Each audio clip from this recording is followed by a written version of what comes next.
Welcome to Give a Heck. I am your host, Dwight Heck, and for much of my life, lived my life in quiet desperation, wondering how I was going to pay the bills, take vacations, save for retirement, and one day wondering if I would get off the hamster wheel of life and have purpose. A life that most of society lives, which takes us to work, then home, then repeat, and pays us hopefully enough just to survive.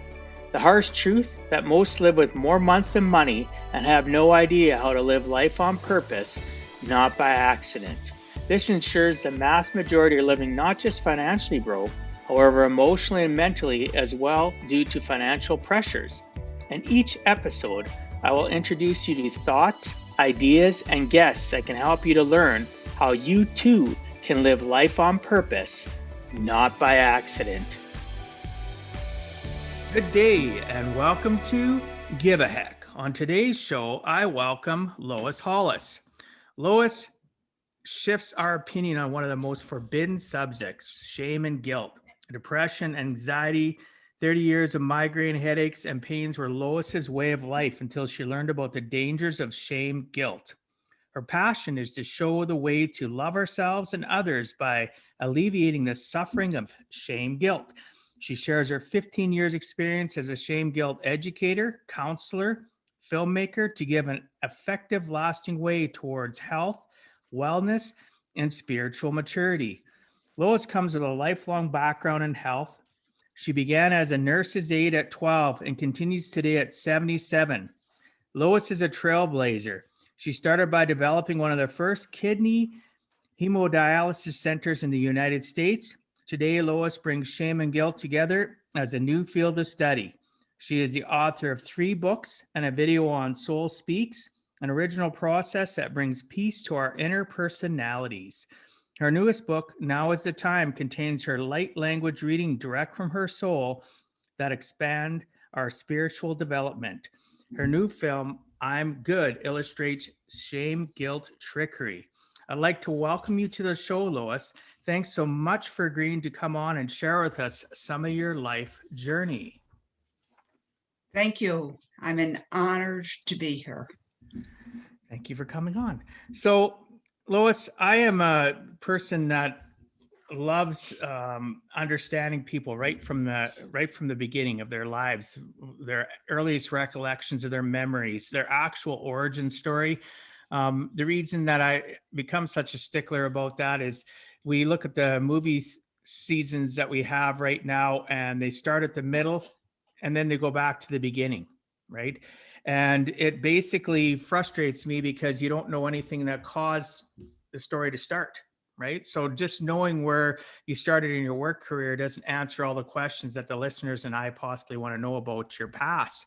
So tell me your origin story and what key things from your childhood to adulthood that led you to where you're at currently. Oh, that's a very good question. I'm 77, so I'm going to be brief. It's a very interesting way of asking a question too. I didn't know my story until in my 50s. How interesting. It was then that I developed severe depression, anxiety. I was migraine headaches for 30 years, and I'm a very upbeat person. Oh, I have a headache, whatever, keep going. I never saw myself as sick or injured. It was very interesting now that I look back on my life. I never saw myself as injured, even though I had heart disease, um, lung disease from scoliosis, brain traumas, fractured jaws. I still performed. I mean, I developed the first kidney hemodialysis unit, and I did many other firsts in my field. But then everything started to crash around 50s. I was married and had 3 children, and life was good. But somehow it just crashed upon me. And I sort of then had an awareness of being physically abused. I feel like we have a time clock inside of us. And at some point in 10, when you're 20, when you're 50, when you're 20 or 30, it goes off and it's like, hello, now you have to do your life. So at least that's my journey. So my alarm clock went off somewhere around the 50s. My 50-year-old, not the 1950s, my 50-year-old person. And so I was so depressed that I want to commit suicide, which is really quite incongruence with my life because I'm such a spirited person. So I went to therapy and talk therapy, and I felt better because I didn't want to commit suicide. But then the very smart doctor asked a question. He said, "You're very well um, behaved. You don't have many scars because of the damages that you have incurred." And he said, "Someone else raised you." And I said, "No, I'm from a Polish family. All four of my parents, all two of my parents, grandparents came from Poland. So I'm from a Polish Catholic family. They stick together. We don't venture out. We don't talk to, I mean, we talk to neighbors, but it's kind of close knit."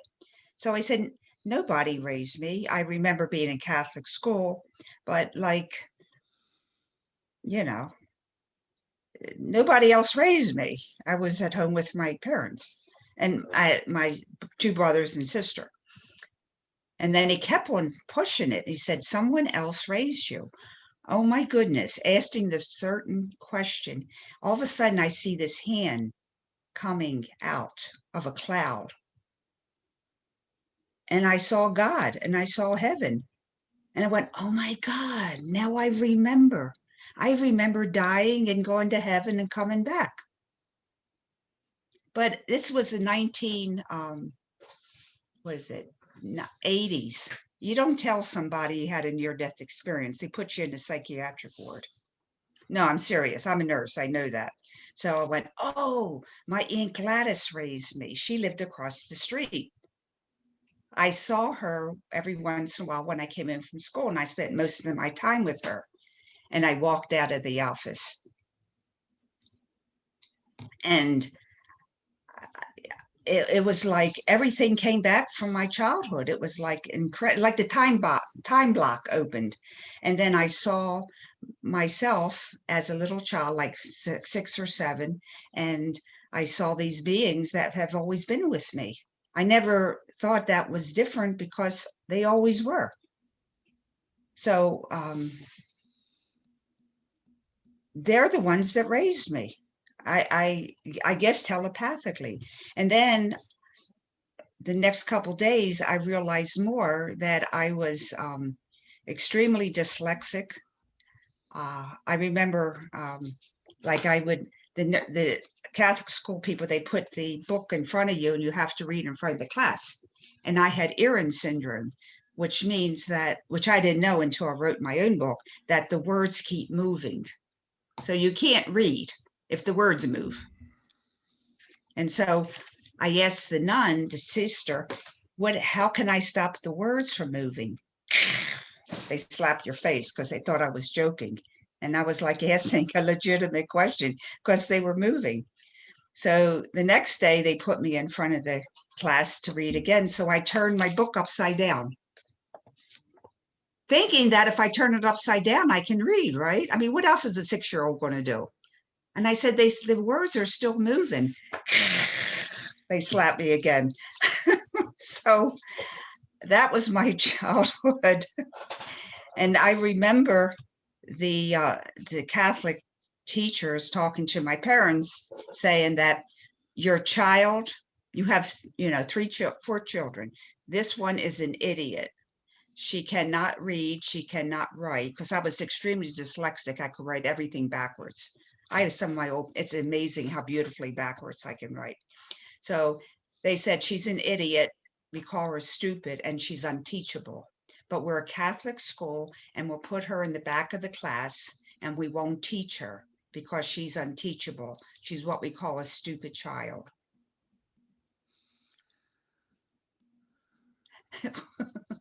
But the reason I was so dyslexic and had Erin syndrome, because I had all the brain traumas. And then I realized I was thrown down the steps. I was beaten a lot. I remember seeing visions of my legs bleeding, and um, some of- some of the things just keep coming back, year and year from now. So I mean, it wasn't a very abusive childhood. That my neck was broken, and that's when I did die, and I went to heaven. And I remember heaven, but I remember the beings that were always with me after that. And it was very interesting. After that time, no one ever bothered me again. It was as if they made me invisible. No one abused me anymore. But there's one thing I always wanted to do. I always wanted to tap dance. I was insane about dancing. So finally, my parents gave me um, lessons to tap dance. And I tap dance from, I don't know, grade 3 or 4 to high school. And I really believe that the tap dancing helped the right and left brain, you know, um, integrate. Because the most important part of my life was I was accepted into the University of Pennsylvania. That's an Ivy League school. I go, oh my goodness, I must be smart.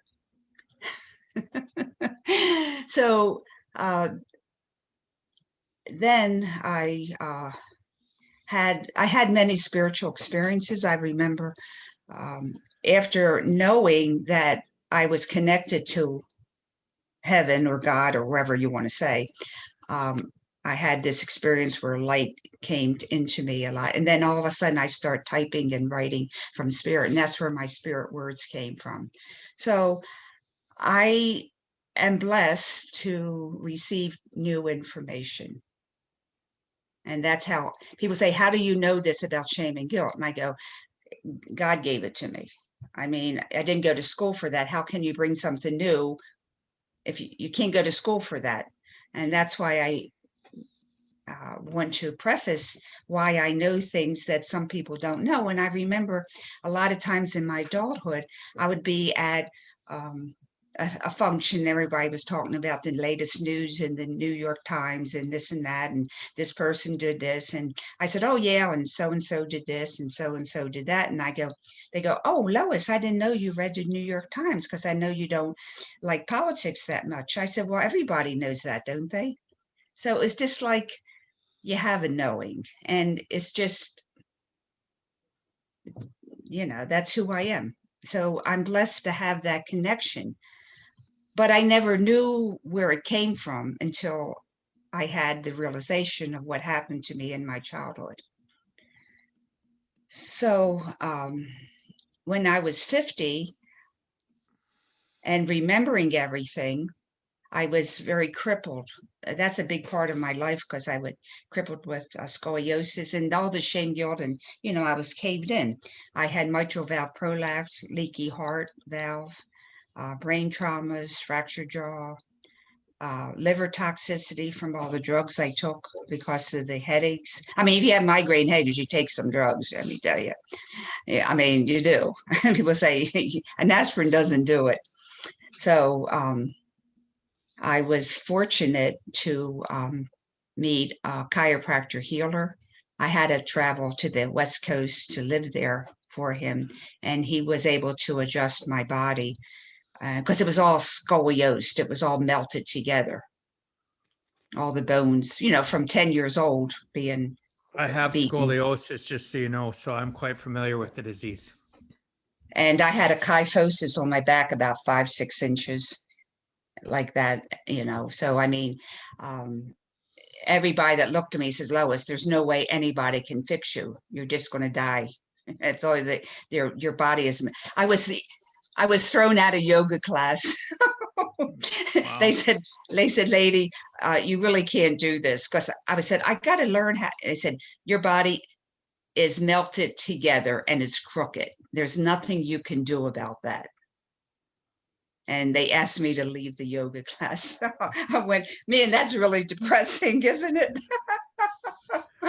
But anyway, I was so blessed to find somebody who was way above the average healing doctor, and he was able to adjust me. Of course, it took time, but I'm perfectly straight.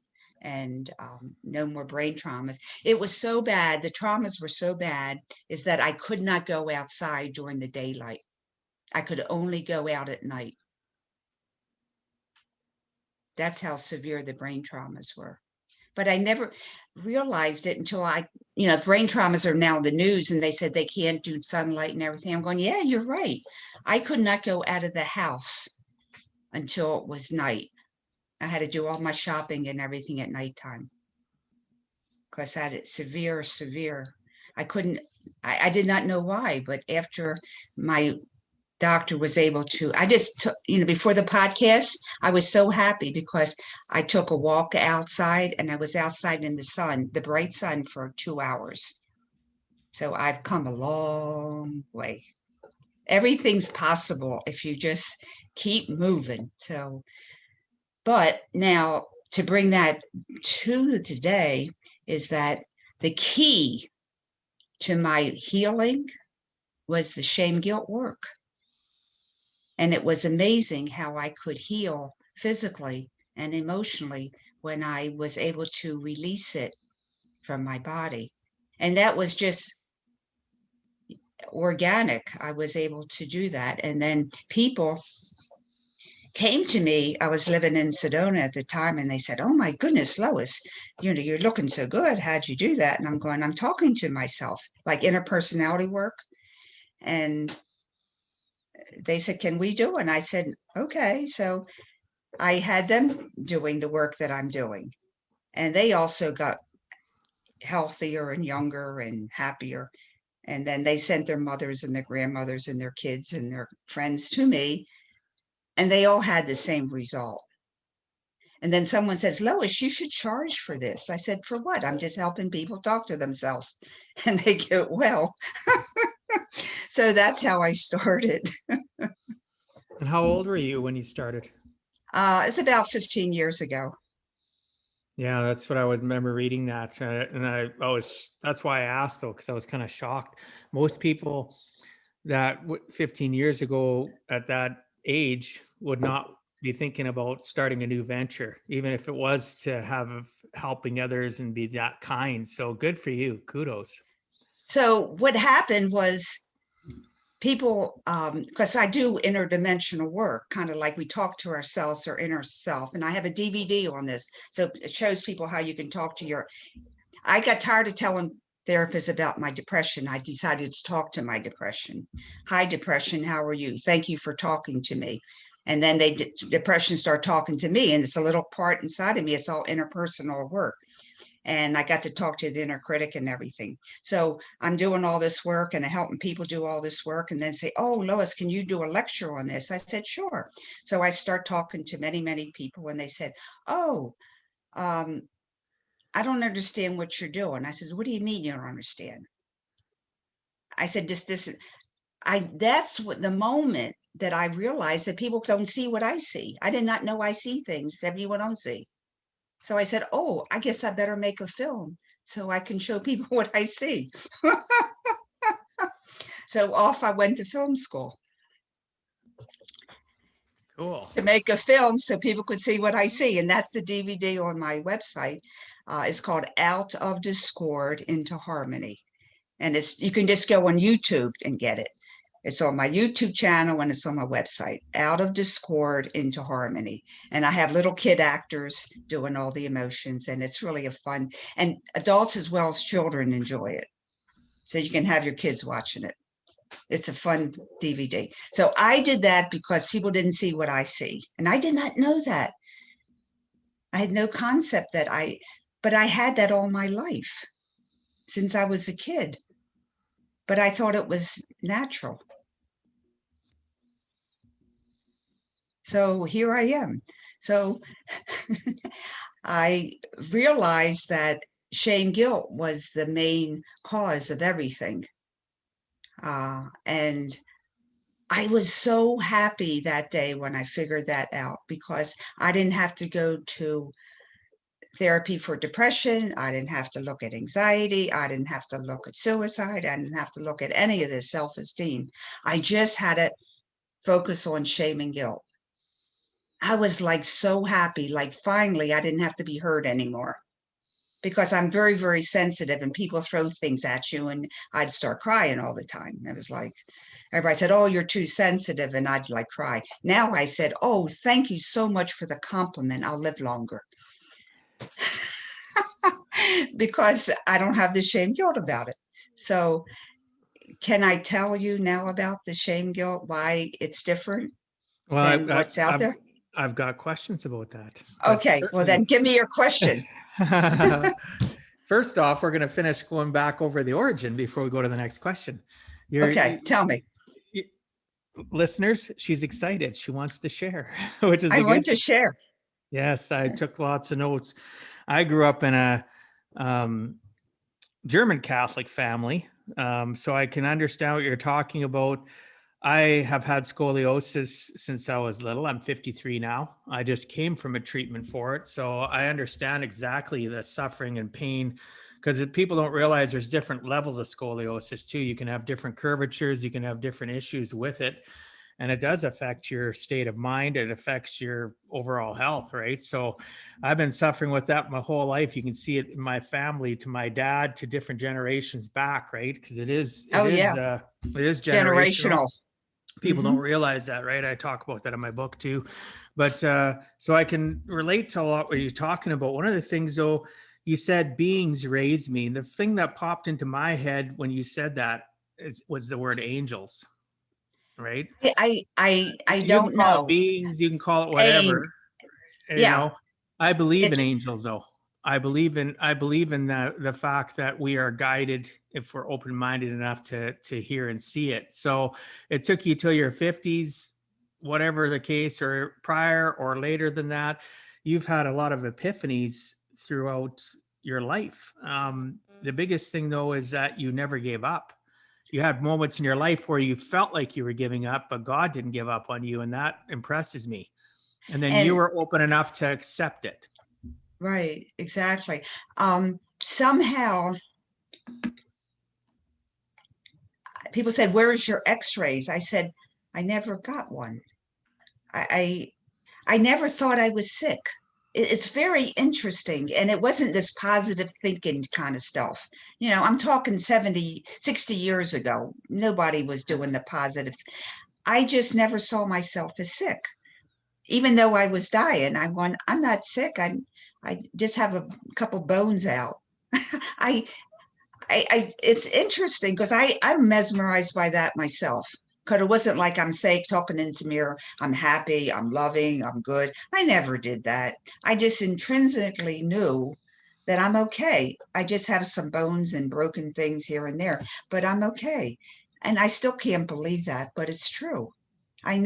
Because I never saw myself as sick. I just said, well, who's the next person that I can see to help me? That's where I was. When they said, no, I can't help you, just take more of these narcotics, I said, well, then who else can I help? Who else can help me? So Because I obviously need, you didn't get that from your parents, because and you talked about being abused and beaten as a child. So, it just tells me, though, more to the fact of what you were saying, beings raised me. God, in my mind, sent whatever you want to call them, I call them angels, down to give you that resilience.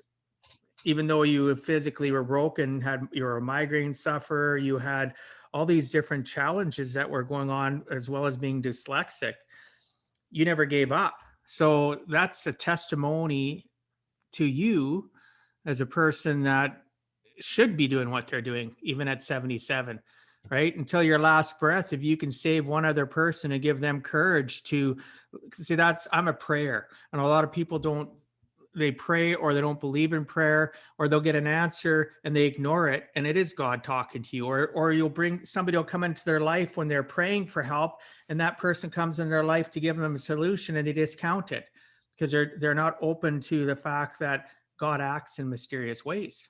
God yeah, approaches us in different ways, through people, through whatever. It can be anything that happens. We have to be open and receptive to it. Wouldn't you agree? yes. And the person that helped me, the doctor, um, I lived in the East Coast and he was in the West Yeah. Coast. So I had to, Yeah. get there. Um, I saw him in my dream. Wow.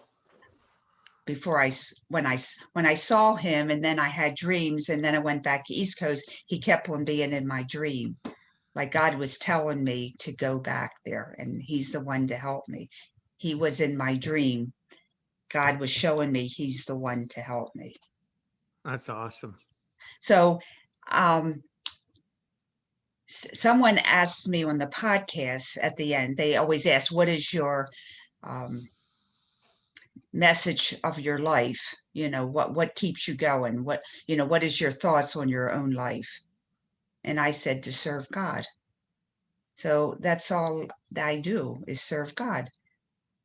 And I'm so grateful for having a life to serve and to be given the opportunity. My job is to bring the information that God has given me to help humanity stop suffering by getting rid of the shame, guilt energy that we all carry. That's my job. And so I'm so grateful that God kept me alive and healthy and energetic to do the message that I'm doing. So I'm just, every day I get up and I said, thank you, God. What do you want me to do today? I have gratitude every day, every moment when I wake up, even this morning, because what people don't realize is if you can, it takes time for some people, it's uncomfortable, but you force gratitude into your mindset when you wake up and thank God for being alive. Or if you're an atheist, thank the universe, whatever you want to do, thank Whatever you something. want to do. Yeah. Whatever you want to do something. And because, worry and gratitude can't exist in the same space. And the listeners, for those of you that are new, those that aren't new, I talk about it all the time. You learn to have gratitude, you will drive worry out of your life. It doesn't mean it won't happen the odd time, because we're not perfect. We're creatures of God that make mistakes. We're not perfect. So bottom line, you just need to learn whatever it takes to put yourself and correct your own course. And if you correct your own course, it's because God wants you to, but you have to listen for it. You have to want it. And one of the biggest things is what you said, having gratitude. Right? What do you Yeah. want me to do today? What's today for, God? What am I going to do? Yeah, exactly. I keep it 'Cause- simple. I just say, thanks, God, for allowing me to be alive today, to give me another shot to be the best version of myself so I can serve others. Right? And that's Exactly. all And that's all there is. There ain't no more. right? And I have been to, at this point now, people can't believe how much I've changed physically, because my body is straight. I'm I've Yeah, see, changed. And I've had the x-rays. See, from my body, I'd have to have severe surgery. no, There's no, no. Well, we can talk about that later time, yeah. but on a personal level, but um, it was all healed organically by adjusting by a good uh, person that's very well tuned in. So anyway, I was almost walking 45 degrees, and I'm perfectly straight now. So it is possible. I am perfectly straight too, but scoliosis. Anyway, we'll have another We'll have conversation another about that, personal because talk on I've that been one. researching it for 35 years now. I've had scoliosis since I Yeah, was a teenager, right? So anyway, we'll agree to we'll disagree agree. on specifics. How's that? So Okay. there's a new definition of shame guilt, according to yourself. Can you please explain what the old thought process was before in regards to shame and guilt, and enlighten the listeners, as I too want to know what the new definition is? Okay. Thank you. You're welcome. God thanks you too. Okay. We all know that culture and therapists tell us that shame is feeling unworthy or not good enough, and guilt is I did something wrong, I should be punished. Now, that is okay. That's true. I agree. But it doesn't help you to heal. It doesn't take you anywhere. It says, my finger hurts because it's bleeding, because I cut it. That's it. And we don't go any further. So I'm like, well, that ain't going to help anybody. Okay. So shame, guilt, and I say shame, guilt, because it's very important to put the two together, because otherwise it splits you up and you're going, shame is bad, guilt is good. We need more guilt because we need to be more. I said, hello, can we just elevate our lives and say, I'm on this podcast because I really want to serve God. I really want to do a good thing. And if I don't go, I will feel guilty. Well, if I didn't go, it wouldn't means that it isn't right. So we got to act from a higher purpose than guilt, because guilt doesn't serve us. But anyway, shame is in the unconscious mind, and everyone knows that. Guilt is in the conscious mind, but it's the same energy. Now, why is that? Being in the medical field forever, I can tell you why. If you have a bacteria in your brain, they call it meningitis. Okay. If you have the same bacteria in your lungs, they call it pneumonia. If you have the same bacteria in your gallbladder, they call it cholecystitis. If you have the same bacteria in your colon, they call it colitis. Do you see where I'm going with this? Mm-hmm. Okay, that's highly simplified, but it shows you how we think as a culture. It's about the location, not the root of the problem. Also, you can bill for it. You got to have different diseases in order to bill for it. If you just had um, um, uh, some kind of virus, the flu virus or something, you couldn't bill for it in different ways, like flu of the brain or flu of the colon, flu of the pneumonia in the lungs, because it settles in the organ that's the most vulnerable. So it's a matter of billing insurances. That's why it's so isolated. But it's the same bacteria, okay? That's how we got shame, guilt different, because it's in different locations of our body, but it's the same energy. Now that is a big deal, because people operate on shame. Oh, we got to talk about it. You can't do that. You have to put them together. And you can never, ever, ever get rid of guilt. People say, oh, I can get rid of guilt. I said, you're right. You will never, ever, ever get rid of guilt. And you will feel more guilty because you can't get rid of it, right? Oh, I took the $4,000 course and I still can't get rid of guilt. I must really be bad, right? I mean, it's true. I get all kinds of stories. You will never get rid of guilt until you get rid of the shame that's fueling the guilt. Hello. Yeah, that's why you can't get rid of the guilt. Now, why do I say shame, guilt, energy? We all know love energy. And what does love do? We feel good. We feel happy. We have joy. We have happiness. We have self-esteem. What else do we have? All kinds of good stuff. Well, a lot of emotions. A lot of emotions come from love. Happiness, confidence, right? There's a lot of emotions that come off the love. You know, we start out with love, and love brings us these positive emotions, compassion and joy, and all these lovely things that we feel good about. Now, on the other side, we have negative energy. And that negative energy is shame, guilt energy. It's a negative, distorted energy that's outside of us. It doesn't belong to humanity. Now, what happens to your computer when a virus attacks it? It can shut down. Lots of different things can happen. It's crazy making, isn't it? And it makes no sense. I mean, and everybody's computer is different. Microsoft Word works or it doesn't work, and you type the C tab and the O comes up. I mean, it's crazy making, right? Okay. We are a computer, we are crystalline. The human is a crystalline structure. So what happens when the negative energy of shame, guilt enters us? It goes goofy.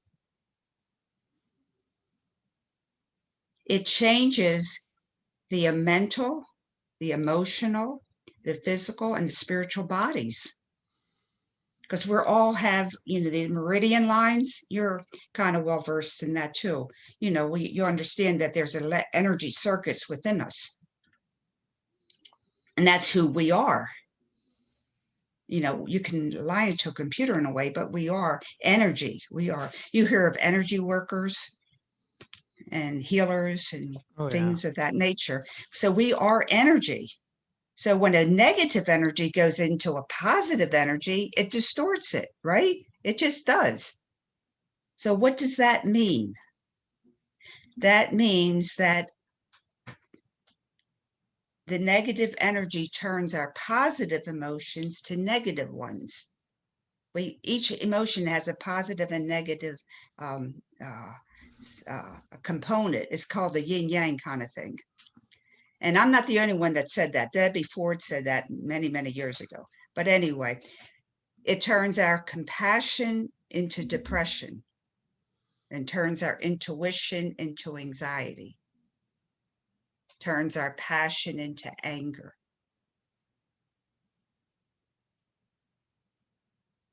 That's it. It just changes the system because it impacted it. It distorts it.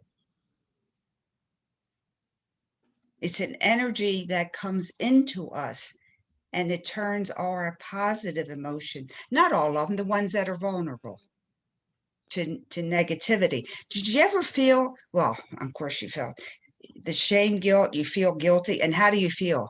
Oh, you're exhausted, right? Because the shame, guilt energy is feeding off of your negative system. It's almost like a parasite. It takes it away. Your energy takes it away. Also, your vibration level goes down. You know that shame is the lowest vibration that a human can withstand. Hmm. Dr. Hawkins was the one that I can give this to you. It has the vibrational chart. Joy and happiness and love are like 200,000, and then shame is like 50. Wow. So you're in shame. I don't care how happy you are. It brings you right down. I mean, it's scientifically proven. This is not like, something out of the clouds, but you feel it. Only I'm confirming that no matter how you stay positive, you still have the shame, guilt. It's going to pull you down. So you're always fighting. Do you see what I'm saying? You're always fighting yourself because I got to be positive. I got to be positive. And shame's there and it's going, you, and you feel like I give up. I keep being positive. So I'm for, can we get rid of the shame, guilt energy instead of trying to be positive all the time? Because it's a lot easier. Well, being positive all the time is draining in itself I know it's a fight. You got to because fight. you're living a facade. If it's not natural, you're fighting to be a certain way, which isn't natural. And as you're saying, the shame, guilt Well, still anchoring and pulling you back. exactly. So I'm like, can we get away? So I'm taking I'm taking the opposite approach that people will say, be happy, be well, live in love. And I'm going, yeah, please do. But let's get rid of the nasty shame, guilt so we can do this easier. And it's more fun and life is better. It's like, I'm really tired of fighting up the hill. Now, what does shame, guilt do to our mental body, our mind? Well, it does the same thing. It short circuits the neurons. You get confused.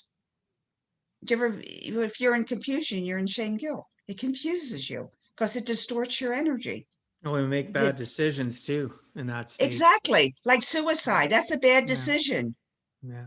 But you got so much shame, guilt that's the only thing you can think about because you got shame, guilt. That's all you can see is shame, guilt, and it's distorted, and you're confused, and you make wrong decisions, and the addicted person will go more into addiction, and you make bad decisions. Why? Because your brain's not operating right. Because shame, guilt distorted it. Because your computer is goofy.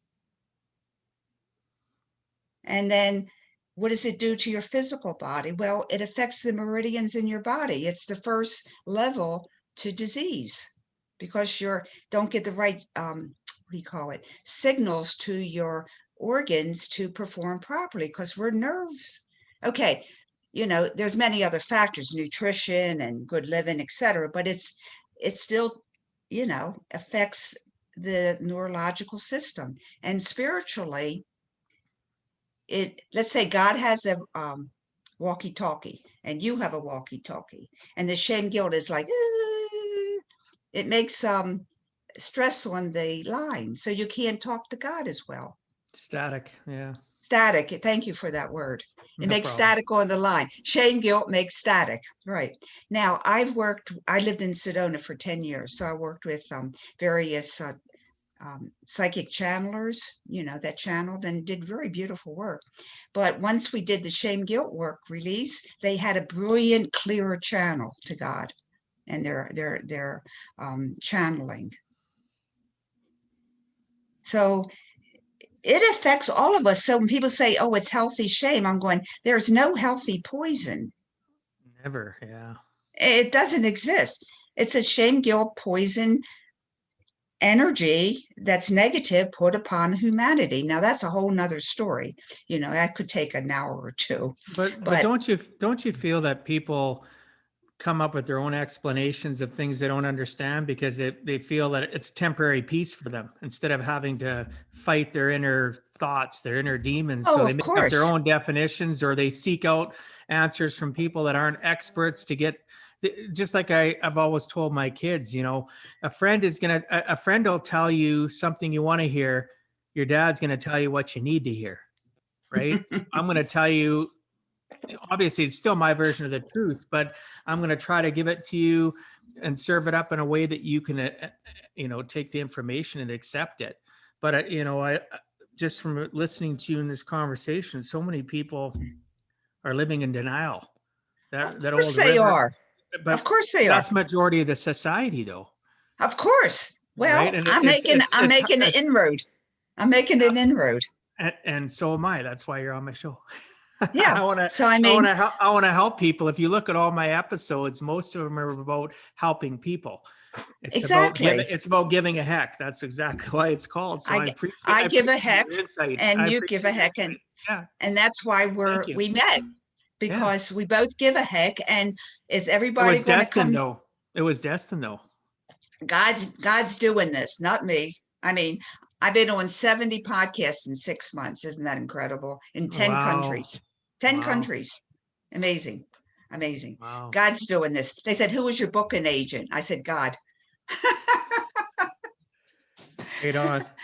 I mean, seriously, I'm not, anyway. So I get calls from people and they say, if someone or therapist gives me a piece of paper and tells me to manage depression, and these are the 10 ways to manage it, I'm going to kick them away in the shins because I want to get rid of it. I don't want to manage my depression. And I said, that's my job. If I can help you get rid of the shame, guilt that's fueling the depression, you'll be home free. Okay. You will never, I don't know if you'll ever get rid of every negative thing, but you'll be much less, much less, much less. We keep, getting less and less and less. It's a full-time job, but isn't wellness a full-time job? And this is self-help. Okay. I'm just telling people how they can heal themselves. Self-healing. I'm saying that therapists, they have a place, but they're never going to bring you home because they don't do shame guilt work because they don't understand it. Well, So really, and this isn't disrespect to therapists because I do have therapists that listen to my show and I've had therapists on. They're trained a specific way, just like a mechanic is trained a specific way to fix a exactly. motor. And they're not taught to be critical thinkers, to think outside the box and be knowledge leaders, right? To be knowledge people that want to learn more knowledge.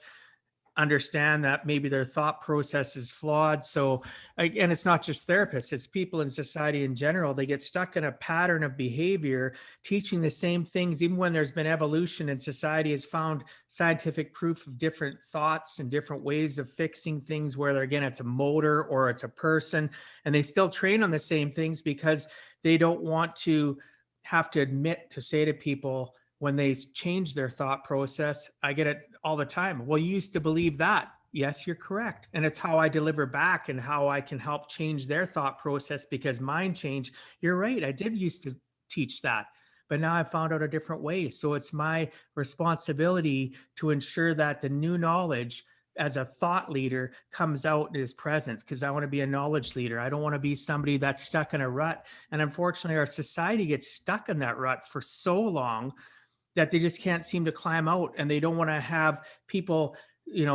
point at them and say, well, you used to do this, or they can't handle criticism. That's another thing It- that school doesn't Shame teach guilt. people. It's Yes. shame guilt. Yeah.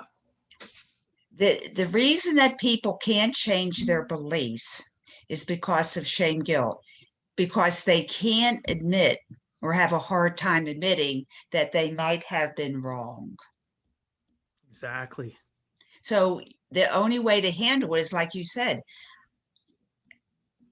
you're correct. I used to believe that, but now I grew into more knowledge, and I'm so excited to give this out now. We But it's are the energy. on, It's the energy you give, though, when you're saying it. It's how are yeah, you presenting. It's not what you say, and it's how you say it. I've been believed that my whole life, and I teach on that. Right. If you get disgusted by somebody challenging you, and then you go to explain the right way that things have changed, if you're disgusted or your body language, your tonality, your mannerisms are wrong, you're talking to deaf ears. because you're given shame guilt. Right back. Exactly. Yeah, And we people can project. feel that, but they don't identify it. So um, I love that's this. why, This is awesome. yeah, I knew you would. You're eating it up because it's truth. Yeah. When I tell people this truth, it goes, I've had people have healings just by like, oh my God, I can feel that. I'll never forget. It wasn't a podcast. It was something else that someone was talking to me about buying a course or something. And the guy had a healing. It was just the most beautiful thing. But when your soul heals, excuse me, when your soul hears the truth, you change. You just change because that's the truth. Shame guilt is an energy put upon humanity to make us victims. And I can help people to work with that. But first, I had to introduce that shame guilt does not belong to us. Everybody says it's normal. I say it's common. We were not made as human beings of light to have shame guilt. It is not of humanity. I agree. One of the things, though, because the nice thing about our conversation, and this is the best type of podcast listeners, is when the questions are answered before I even ask them, because the conversation flow is so great. So I just want to skip forward here and ask you some of the things that I read on your site, and I was reading about you. Um, and it's a little bit off of shame guilt. We can get back to shame guilt, but I want to, Lois, who influenced you at the age of 12 to decide you wanted to be a nurse's aide? That just struck me. It really did. I know it may sound weird, but I want to know, what epiphany I did you don't have? know. I don't know. Well, that's a good I, answer. At least you're honest, right? I just wanted to be I think, because I try to figure that out. I think somewhere in my head, I've always wanted to be a missionary. Maybe I got that from like Catholic school. Could have been, yeah. I don't know. I always wanted to be a missionary. Now, what is a missionary to me feeling? I always wanted to help or give something to somebody. That's all. Now, missionary is different definite. We're talking about an 8-year-old or 10-year-old, okay? And that's all I can remember in my life, that I wanted to be a missionary. A missionary was somebody that went out to help people. That's all I can. probably with a Catholic flair or something, but I don't, that's all I can remember. And my my older sister, I don't even know. I don't know how I did that. I maybe I just bugged my mother to go to the hospital and help people. I think that's what I wanted to do. I just think it's amazing, right? Because you put that And in I your did. I was a nurse. They called it a pinky at a that time. pinky. Yeah, I didn't say that because people like, we're talking 60 years ago, like Lois, we don't even know what you're talking about. So I call it nurse's aid, but they were, and I have a picture of me in a pink outfit I could show you. I finally found it, and a little pink hat. We're called pinkies. And I've been in the health field since then. I've always just wanted to be Serve. in the, and just, I guess that's it, to serve. It doesn't have to be complicated. Yeah, I just wanted to serve. you love people and want to serve because that's Oh, another thing I put in here, right? Shame, guilt is driven by the lack of love for ourselves, right? So what is the process you teach so those suffering can learn to love oneself to finally release that crippling burden and avoid shame, guilt behaviors in the future? So what is some of the process? Obviously, it's way too detailed to go through it all, but how do you teach oh, people? I can do something in 5 minutes that they can have a take home. Okay, perfect. Okay. Let's go. Now, it's not going to heal everything in your life, but hey, I can help you to get on the road. Like you're going down Highway 18. I said, no, let's go down 45. So I'm putting you on a new road. Okay. Cool. I love And it that works. analogy. And it Yeah. works. All right. And you can always email me when you're on the road. Okay. We'll make Now, sure all that's in the show notes at the yeah. end. So. But I wanted to let people know I'm available because this is Of my course. passion, my Of life. course. You're welcome Okay. to do that. Yeah. So you're feeling, oh, I'm not good enough. I'm terrible at this. I shouldn't have done that. Yeah. Okay. Identify. First step, identify. Oh, that's shame, guilt. That's not of me. Okay. Identify. First step. You put it on the side. Okay. Is it going to go away? No. But your mind, at least you're saying yourself, take it away because you don't want to go down the black hill of depression, right? That's the black thing where people just give up. You want to put it sideways. You don't want to go down the hole. Does that make sense? Yep. Okay, we're putting it to the side. The black stuff doesn't belong to me. It does not belong to me. Shame, guilt needs me. I don't need it. I don't need it. I don't need it. Okay, so what am I feeling? Oh, I feel really depressed today. Okay, get out the pencil and the paper. Hi, depression. Thank you so much for coming to see me. What do you want to tell me? So we're concentrating on depression. That's okay. We don't talk to shame, guilt because it's not of me. It's a poison, toxic, negative, parasitic energy. It doesn't belong to me. Hi, depression, how are you? I don't give a heck today.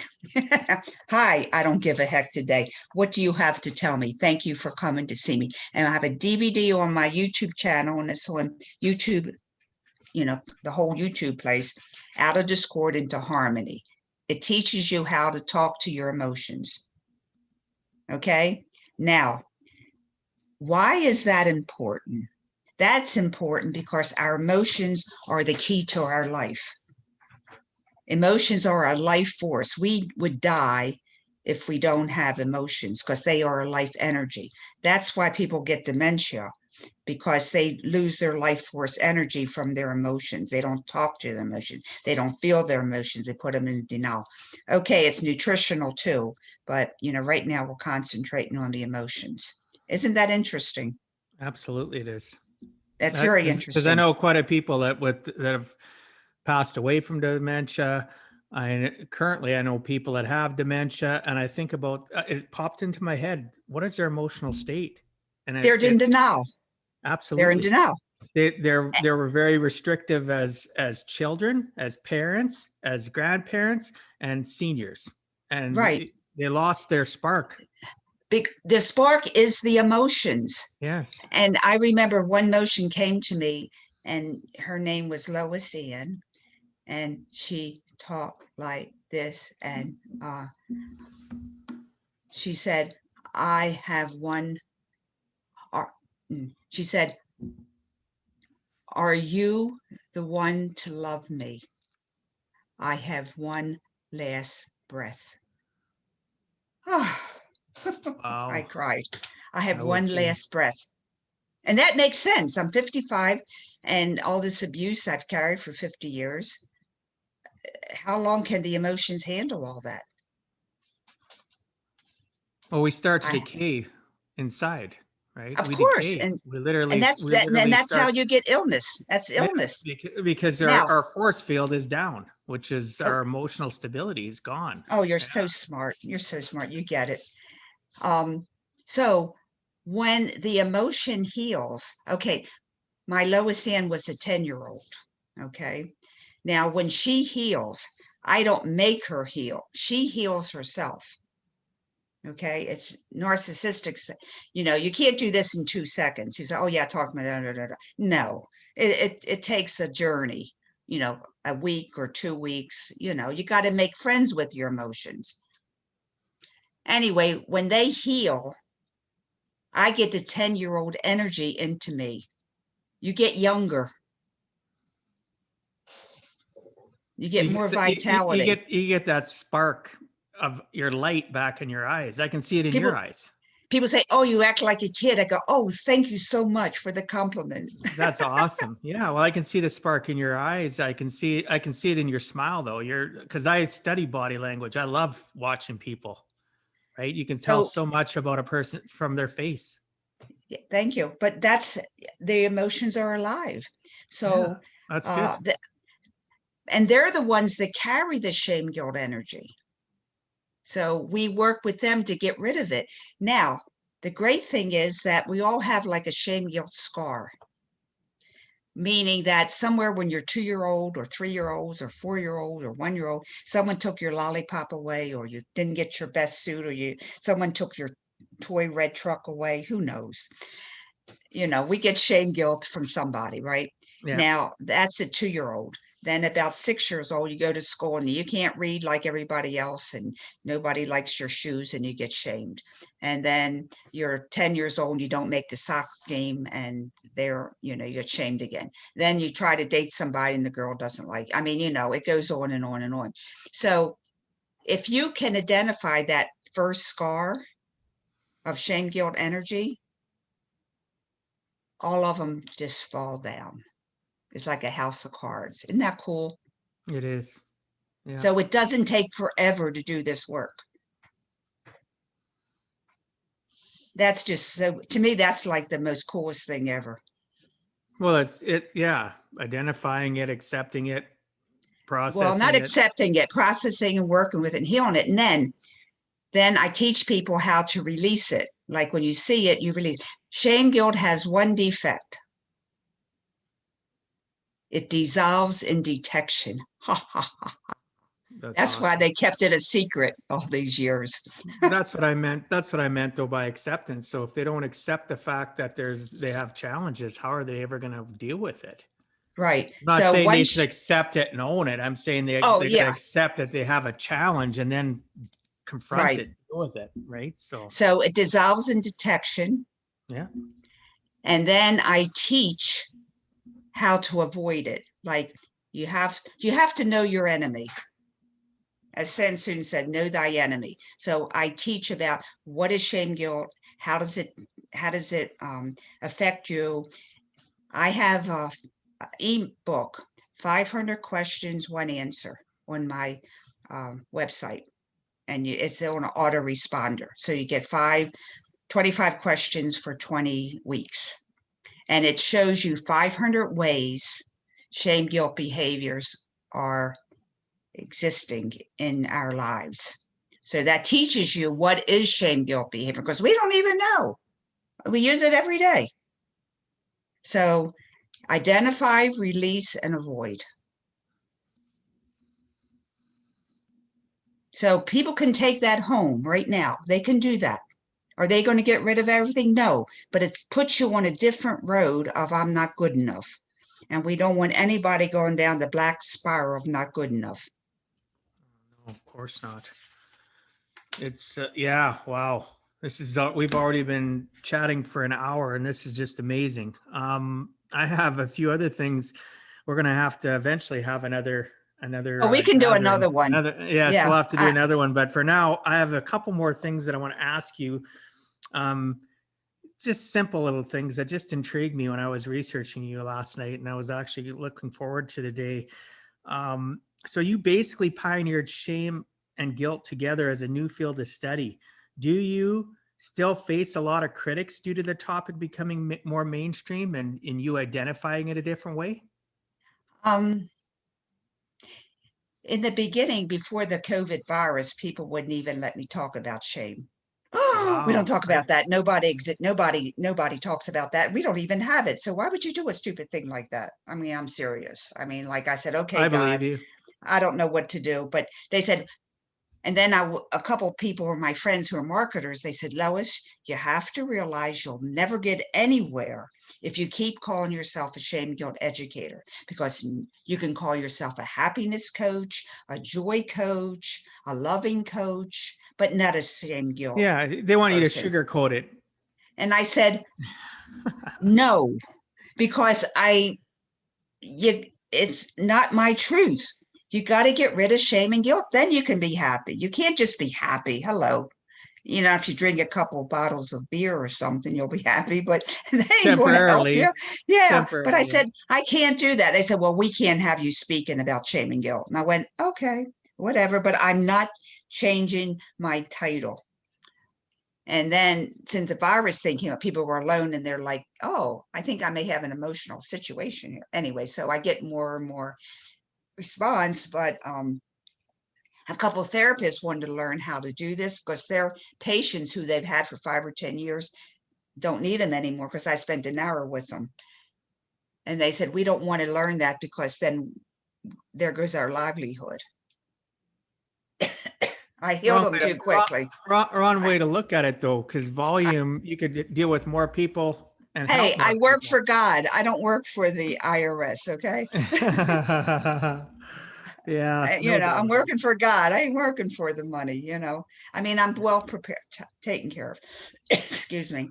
So I get some people that are like totally healed or like so awestruck. And some of them are like, I don't understand why you could say that, because that's just not in the books. And I'm going, you're right, it's not in the books. But why have we struggled since Adam and Eve? Because you don't know the truth. Well, and books are created by humankind, and it's opinion based. A lot of it, right? Some of it's Yeah. scientific, but even science has been proven wrong. You can see pictures, and what pops into my mindset as I look at the pictures from the 40s and 50s where they said doctor approved, and they're branding cigarettes for pregnant women.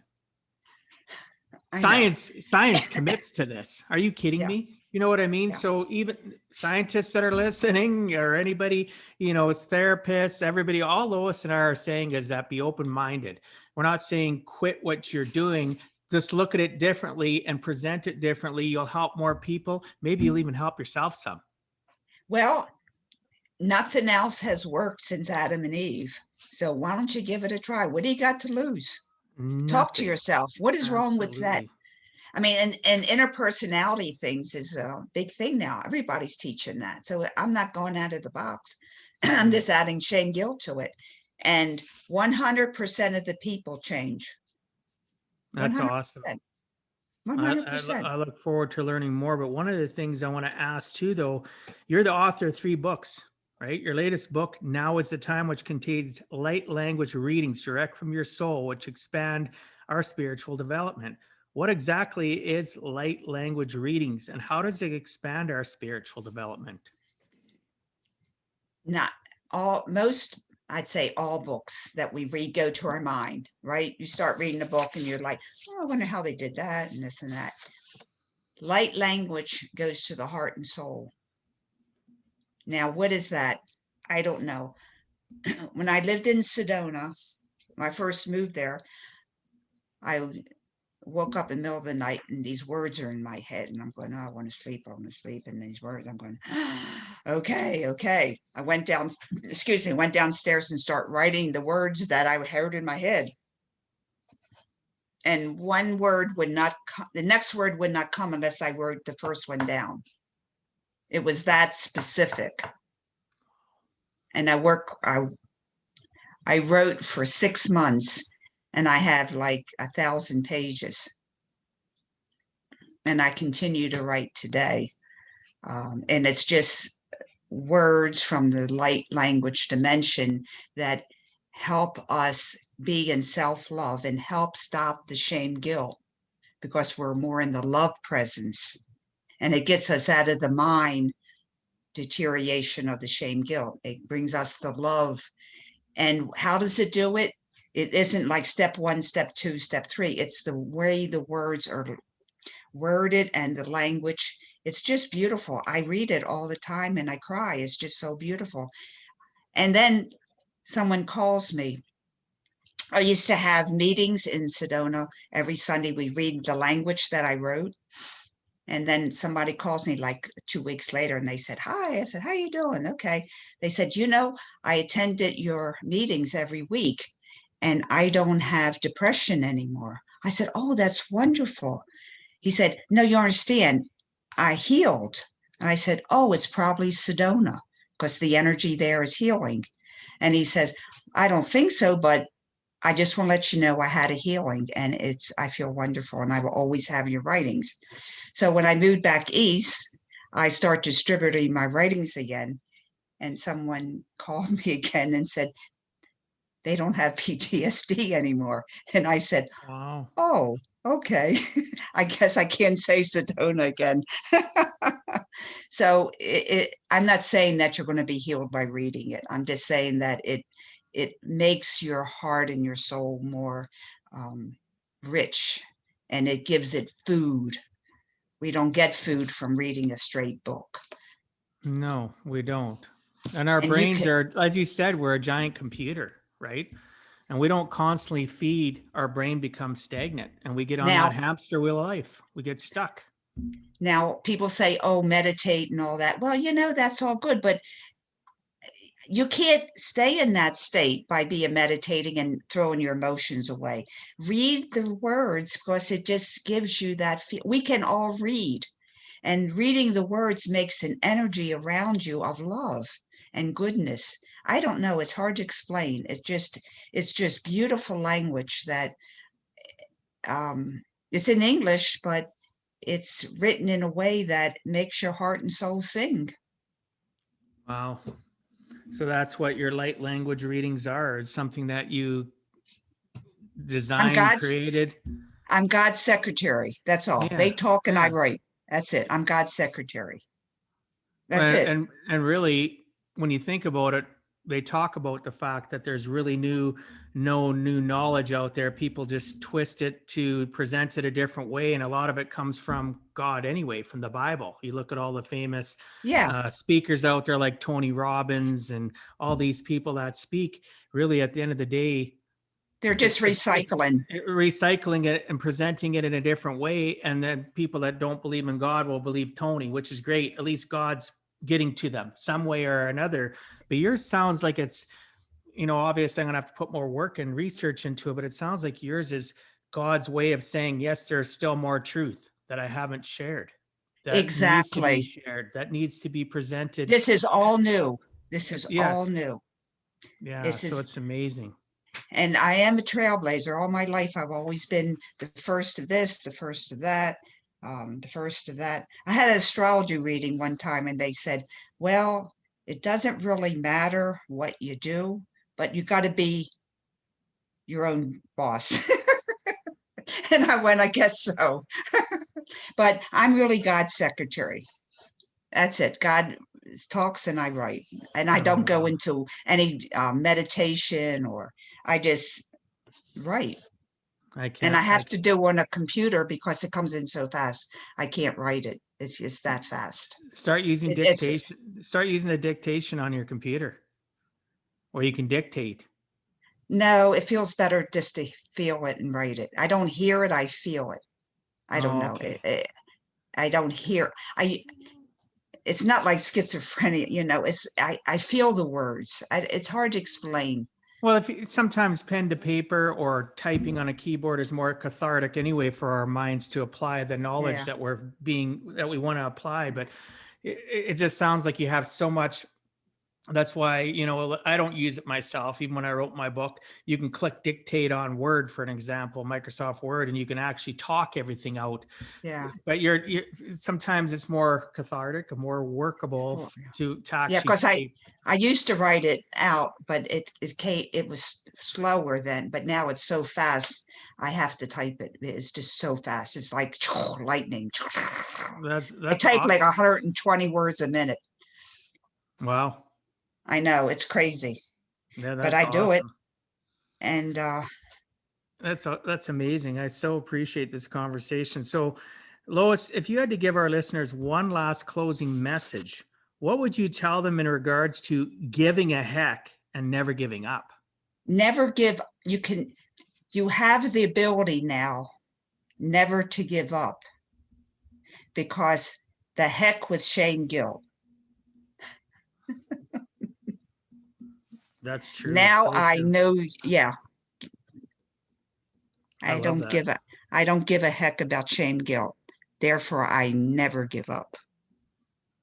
That fits right. Aha, I know you now. It I know fits it in you. fits it in the theme with my give a heck. This is, yeah. I love that. The heck with shame, guilt. And I rate, with this, the listeners probably don't know this. This is gonna be the first time I've ever said this. When I go to send this to my production company, the editor, I have to come up with a title. And I look through all the notes that I write, and sometimes I struggle trying to find that perfect title. And this time I'm proud to say that I've got so much content and notes. I don't think I'm gonna have a hard time labeling The what heck, this podcast is, because if you don't have a good title, even your loyal listeners. listeners won't always listen to it. But if they're right, I've had people literally reach out to me saying, I wasn't going to listen. I thought, this last week or the week before it didn't resonate with me, but I listened to this one because of the way you worded it. And, it just, we got to have that tag or that, what's the word I'm looking for? Um, oh, I can't Pitch, think of the, the well, not, pitch, not even just a pitch. Anyway, I can't think of the word, where you basically have that catch all, or that the idea of putting connection. a worm on a hook, so the worm the fish will come to the hook. You use a worm, right? So you got to have the right thing Bait, to actually bait, the attract the right bait. people. Yes. So Yeah. I The appreciate heck with everything. shame, guilt. The The heck with shame, exact guilt. Exactly. I wrote that down. I've got about 4 of them here. I've starred that I'm going to end up having to decide which one I'm going to use. Oh, But the go on. best thing is now I have a Facebook page, and we're called the Shame Guilt Stoppers. So It's people can awesome. join that, and they can learn elaborate on what I've done, here That's today, awesome. identify. So we call ourselves the Shame Guilt Stoppers, and it just started in the last couple of weeks. So we only talk about shame guilt. So don't be upset. You don't be embarrassed, because that's all we talk Well, about.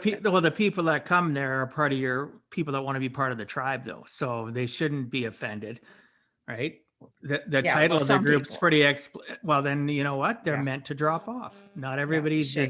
destined to be beside you the rest of your life, or even immediately in your life. New people sometimes are meant to wave at you as the car drives by, and you never see them again, Yeah, right? that's true. But They're meant to but move they on. I put something in their head. Hopefully. Yes, hopefully. So, well, our time is almost up, and I want to respect our listeners and your time. However, before we end, can you please tell the listeners what's the best way to reach you? My website, Okay. Lois Hollis, LoisHollis.com. Loaded with information. And please look at the podcast, because it's a teaching all on its own, and each one is individual. So, And how I long have you loved been it. podcasting for? 6 months, that's all. Me six too. months. I started I in know. November. Yeah. So it's like, anyway. And my YouTube channel and my Facebook pages, my LinkedIn, and please look at my Out of Discord into Harmony. Okay. I'll make It's sure a that's YouTube all. video. That's really important. And also sign up for the 500 questions, one answer, because you'll learn a lot. And then I have offered my time for a 15-minute phone call because this is such a new endeavor. A lot of people want a session with me, but they don't want to sign up. And yeah, it's kind of like they want to let to know me better. So I have a 15-minute introductory call. They can talk with me, and I give That's awesome. sessions, private sessions as well. Okay. I'll make sure that in the show notes, which listeners you can access at giveaheck.com, go into podcast portal, part of this website, and you'll be able to find once this episode, we'll have all that information and you'll be able to reach out. And if you know you're uncomfortable, listeners, and you don't want to reach Lois directly, reach out to me and I'll connect you. I'll be that conduit to help you, because some people are uncomfortable and they've had so much shame, guilt, and they can't take that one leap. And if you know me, listener, if you've been listening and following me, my book, whatever, and you feel like you're connected to me, reach out and I'll help you connect to Lois, because I think I know there's some amazing things that you can utilize to get past that 6 inches between your ears that you have allowed yourself to hold you back, right? Because the biggest thing is when we point at others, it points back at us, right? We're always taught that, and it's true, but it doesn't mean that you can't change, right? Doesn't mean that you can't move forward. Shame, guilt are uninvited guests. I love that. That's another one. Shame, guilt, or our uninvited guests. Oh my gosh, you're a plethora of information and titles for my podcast. So yes, I'll make sure it's in there. So thanks so much for being on Give a Heck, Lois. I appreciate your time and sharing some of your experiences so that others too can learn it is never too late to give a heck.